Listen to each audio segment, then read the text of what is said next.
আশা করি বন্ধু সব ভালো আছেন। সবার রিকোয়েস্টের জন্য আজকে একটি এলইডি টিভির আবারও একটি নতুন পর্ব নিয়ে হাজির হলাম আমি আলামিন। আজকের বিষয়টি হলো, দেখতে পাচ্ছেন আমার সামনে 19 ইঞ্চির একটি স্কাই ভিউ এলসিডি মনিটর রয়েছে, দেখতে পাচ্ছেন। তো এটাতে আমরা গিগাসনিকের একটি মাদারবোর্ড লাগাবো। কিভাবে আপনারা ফিটিং করবেন এবং মাদারবোর্ড লাগাতে গেলে কোন কোন দিকগুলো আপনাদের জানা উচিত সেই বিষয় নিয়ে আজকে তুলে ধরবো। সাথেই থাকবেন, আপনার রিকোয়েস্টের জন্য ভিডিওটি মনোযোগ দিয়ে দেখার চেষ্টা করবেন। তো আগে আপনাদের সাথে জানাতে চাই এটাতে কি সমস্যা হয়েছিল। তো এই হলো সার্কিটটি। তো এখানে আমাদের সিস্টেম আইসি, পাশাপাশি বায়ুস আইসি, এবং যেখানে আমরা পাওয়ার ইনপুট করতাম, তো সেখান থেকে একটি ক্যাপাসিটার মসফেট একদম ফুটে গেছে। তো মিটার দিয়েও মেপে দেখেছি, কোনো প্রকার কোনো ভোল্টেজ নাই। আর এটার ভিতর দেখতে পাচ্ছেন কিছুই নাই, শুধু একটি সার্কিট। এই সার্কিটগুলোতে আলাদাভাবে পাওয়ার সাপ্লাই লাগাতে হয়, সেই জন্য জায়গা কম। তো যেগুলো আলাদাভাবে পাওয়ার সাপ্লাই লাগাতে হয়, চার্জার সিস্টেম, সেগুলোকে মূলত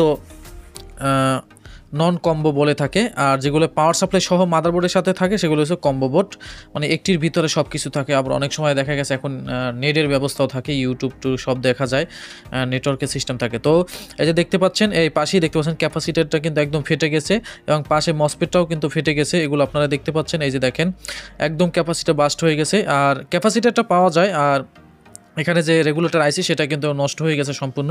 তো এটা ভালো থাকলেও হতো, ক্যাপাসিটার যে কোনো জায়গায় পাওয়া যায় বা মিল করা যায়।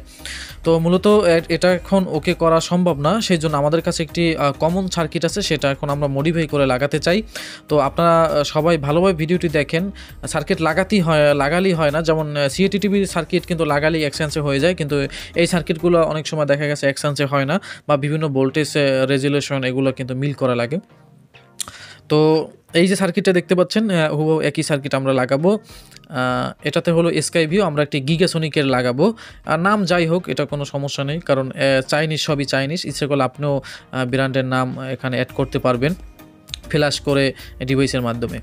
তো দেখতে পাচ্ছেন এখানে আমরা একটি চার্জার দিয়েছি, এই চার্জার লাগিয়ে এইটাতে চালাতে হয়। তো পরে আমরা চার্জারও নষ্ট হয়ে গেছে, আর এখানেও কিন্তু দেখতে পাচ্ছেন রেগুলেটর আইসিটি কিন্তু পুড়ে গেছে, মানে শর্ট হয়ে গেছে। তো তাই আমরা এখন এটাকে খুলে একটি কমন একটি সার্কিট আছে আমার কাছে, একটু দেখাতে চাই আপনাদের। এই হলো মাদারবোর্ডটি, দেখতে পাচ্ছেন আমার হাতে। তো একই রকমের সাইজ, একই রেজুলেশন, তো এগুলো বেশি ডিফারেন্ট থাকে না। তো এটা হলো মূলত আমাদের গিগাসনিকের, আর যেটা লাগানো আছে স্কাই ভিউ। তো গিগাসনিক আসলেই কি এটাতে ফিটিং হয় কিনা সেটাই আপনাদেরকে দেখাবো, আর টেনে টেনে দেখবেন না। তো প্রথমে দেখতে পাচ্ছেন এই যে একটি কেবল আছে, এখানে অনেক সময় আমাদের ভোল্টেজে পার্থক্য থাকে। এখান থেকে আমাদের সেন্সর এবং বাটনের যে পুশ সুইচ যে বাটনগুলো আছে সেগুলো কিন্তু এখান থেকে কানেকশন হয়ে গেছে। তো অনেক সময় দেখা গেছে এই বাটনগুলো মেলে না ভোল্টেজ, তখন আপনার মাদারবোর্ড দেখে সুন্দরভাবে ভোল্টেজটা মিলিয়ে দিবেন, এখান থেকে তার আপনি ঘুরিয়ে মিলিয়ে দিবেন। তো এটা আমরা এখন আলোচনা করতে চাই না, এটা যেহেতু আমাদের এক আছে, মানে সার্কিটটি এক আছে, কোনো রেজুলেশনের কোনো প্রয়োজন নেই, এটাকে সিলেক্ট করা আছে, শুধু নামটি চেঞ্জ হবে, আর নামটি ওটা কোনো ব্যাপার না। তো অন্য সার্কিট লাগাতে গেলে অবশ্যই আপনাদের এখানে দেখতে পাচ্ছেন যে ইনভার্টারের লাইন, অনেক সময় ইনভার্টারের লাইনটা আমাদের ঘুরানো লাগতে পারে, নেগেটিভ পজিটিভ ঘুরানো লাগতে পারে। এটা হলো ইনভার্টার লাইন, আর এটা হলো এলবিডিএসএল এর কেবল। তো এটা খোলার সময় অনেকে আপনার একটা দ্বিধাদ্বন্দ্ব পড়ে যান যে এলবিডিএস কেবলটা কোন পাশে ছিল। লালটা সবচাইতে আপনার হাতের বাম সাইডে থাকে, এই যে দেখতে পাচ্ছেন লালটা বাম সাইডে থাকে। তো এটা যদি আপনার ডান সাইডে লাগান হবে না, আবার অনেক সময় হতেও পারে, কারণ এটা পিন হয় না, জোর করে লাগালে ভেঙে যায়, এটা বাম সাইডে লাগাতে হয়। তো সবসময় লালটা বাম সাইডে লাগবেন, যে কোনোটাই বাম সাইডেই থাকে। তো এরকম আপনার এলইডি টিভি খোলার পর কিন্তু এরকম ঝামেলা পড়ে থাকেন যে এলবিডিএস কেবল কোন জায়গায় থাকে বা কীরকম ঘুরিয়ে বা মনে থাকে না, যখন খুলবেন তখন একটু ভালোভাবে দেখে নেবেন। তো আমরা দেখতে পাচ্ছেন ইনভার্টারের যে লাইনটি আছে সেটা আমরা লাগিয়ে দিয়েছি, এবং সেন্সরের যে বাটন এবং এলবিডিএস কেবলটা দেখতে বাম সাইডে কিন্তু লাগিয়ে দিয়েছি। এটার সাথে কোনো ঘুরানো আমাদের লাগে নেই, কিন্তু অন্যান্য সার্কিট আপনারা ভিডিওটা দেখবেন এই জন্যই, কারণ একটু হলো অভিজ্ঞতা বাড়বে। আর আপনাদের রিকোয়েস্টের জন্য আমি প্রতিদিন ভিডিও নিয়ে আসি। দেখতে পাচ্ছেন আমি পাওয়ার দিয়েছি, এখন আমরা পাওয়ার দেব। দেখতে পারবেন যে এখানে আমাদের যে কোম্পানি, সেই কোম্পানিটা কিন্তু চেঞ্জ হয়ে যাবে। তো মূলত আমরা যত এলইডি টিভি পাই সেগুলো কিন্তু সব কিছু কিন্তু আমাদের এলইডি টিভি না। এলইডি টিভি হলো এখানে ব্যাকলাইট থাকবে না, একদম রেজুলেশনের সাথে আমি আলোচনা করছিলাম। এলইডির পার্থক্য কী সেগুলো আপনারা যারা না জানেন সে আগের ভিডিওগুলো দেখে আসবেন। তো দেখতে পাচ্ছেন আমরা সার্কিটটি লাগাইছি, এখন পাওয়ার দিব। পাওয়ার দেওয়ার সাথে সাথে আপনাদেরকে দেখাবো চমক, যে আমাদের ব্যাকগ্রাউন্ড ছিল স্কাই ভিউ, এখন কি হয়ে যায় সেটা আপনারাই দেখবেন।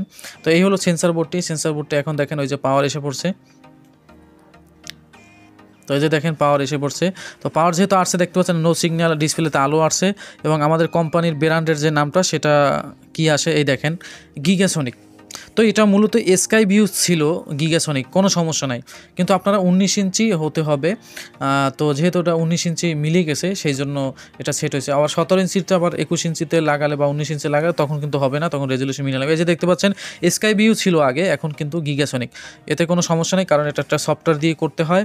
আর এলইডি টিভির সব কিছুই, এলইডি টিভির যত এলইডি টিভি আছে সব কিছু সফটওয়্যারের মাধ্যমে চলে, সিএটি টিভিও সফটওয়্যারের মাধ্যমে চলে, মেমোরি আইসিতে ফ্ল্যাশ করতে হয়। তো আপনারা যদি ফ্ল্যাশ নিয়ে ভিডিও দেখতে চান আমাকে কমেন্ট করবেন।